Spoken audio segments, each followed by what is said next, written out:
Hi, nice to meet you. It's an honor to meet you. Is that your office? Yes. Oh, very cool. You have a lot of great stuff behind you. Yeah, a lot of pictures.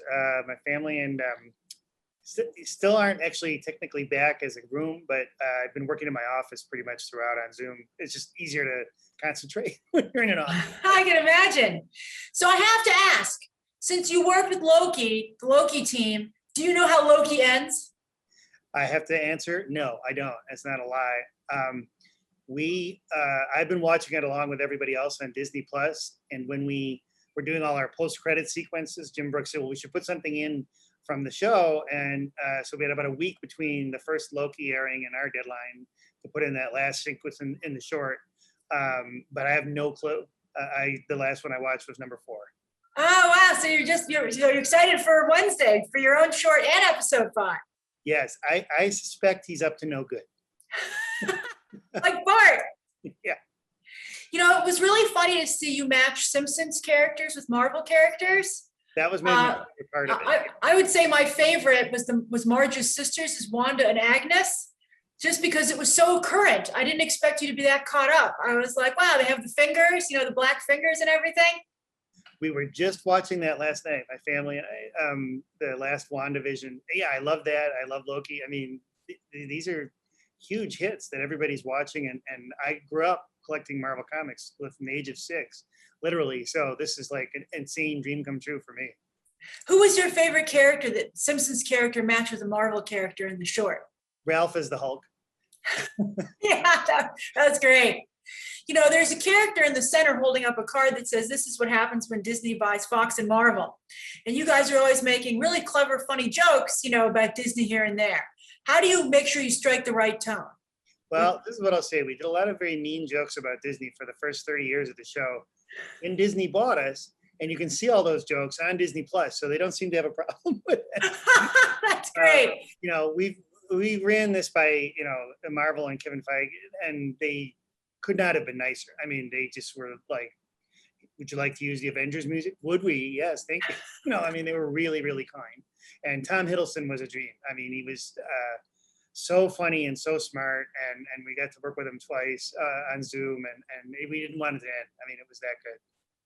That's fantastic. You've been a main writer on The Simpsons since day one, and you've come to become one of the showrunners over the years.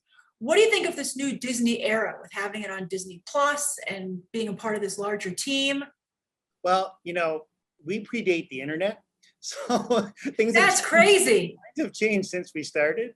But I always felt, let's say always meaning like 10 years ago or more, that there was going to be a condensation where like 4 or 5 streaming services would hold everything that you wind up watching, and that's happening. And I could not be happier to be on Disney Plus. That you can go and see any episode from the first 32 seasons, and then obviously the company we keep, like Star Wars and Marvel and Disney and Pixar, is fantastic. And you don't get to choose where you are in this new reality, but I'm really glad we're where we are. Well, also, people love to talk about how The Simpsons predicts everything. They do, yeah. It's kind of random. One of our writers said if we didn't predict anything in 700 episodes, we'd be awfully stupid. When we predicted Trump, he actually wasn't the craziest choice. I think the original pitch was Johnny Depp, and then somebody pointed out Trump was running as a Reform Party candidate in 1999. So, but our new goal, we've told the Oracle, make more optimistic predictions. Let's. I like that, yeah. Well, it's funny because you guys predicted Disney Fox. Yes, well, that was not so hard. Predicting that Disney will own some content. Were you around when that prediction was made? Because I know that you've been sometimes off the show, but for the most part on. Mike Scully was the showrunner for that one, so I would give his administration credit for that, and the Trump prediction, which were both fantastic predictions. Well, I have to ask you also, you were a writer on the Simpsons movie, and everyone would love another Simpsons movie. Has there been any movement on that? Well, we've talked about it. We've had some idea sessions, but part of the issue with movies in general now is, are people going to go back to theaters? And I would only want to do it if it was a theatrical experience, and I definitely wouldn't want to do it for the money, just to do it for something that you could go to theater again and see like the first one. So I think we have to see how it settles out. I mean, I think it will all come back the way it used to, but at the moment, all these studios have all this product that's lined up. Like I see something like Wonder Woman 1984, where I thought, oh, that, would have made $200 million in the theater if it come out. And, they're just trying to make sure there's an audience there. And I have gone to movies, since I got vaccinated. But Me too. We're doing our part, Al. we're doing our part. Well, also, I think it's really interesting. You co-created The Critic, which many people remember very fondly. Thank you. The only thing that didn't age well about The Critic is that he made $700,000 a year being a movie critic on a TV show. I don't think that hosted, but everything else, I mean, now everybody's a critic, and one thing I didn't see coming is that aggregators like Rotten Tomatoes would really be the thing you would go to, so that they would diminish the power of the individual critic, which I guess is kind of good. But it also means that movies that are like a B+, get the highest ratings because nobody has a bad thing to say about them. Exactly. I think there should be a third tomato. I totally agree. And the thing is, let's say you have like a Stanley Kubrick movie. His movies always got mixed reviews every time when they came out. So he would probably have gotten like a 70 originally on Rotten Tomatoes for if he was lucky. Yeah, exactly. No, he said every movie I had got lousy reviews, then it got good ones 6 months later. Yeah. So, you need something that allows for that. I guess that's the audience score to some degree. Yes, absolutely. Right? That's fascinating. What do you think Jay Sherman would say about the movie landscape today? I need a job.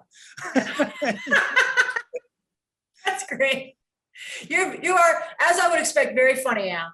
Oh, thanks very much. Congrats on the short. Are you working on any other fun stuff you can tease? There's no definite thing, except we want to do more crossovers with the Disney Plus stuff, whether it's Marvel again or Pixar is. I mean, everything they have is great, and the Disney classics. So we're working on it, but we did 2 in 4 months pretty much. So we're going to be a little slower, a little more deliberate with the next one. Do you think you might do a longer one? Maybe. Well, this one started short, and then it has 3 post-credit sequences. I loved that. I loved it. They get longer, but yes, we might do a little bit of longer one. Oh, that's fantastic. Well, congratulations, Al, on all your success and keeping The Simpsons alive for so long. Thank you. My pleasure.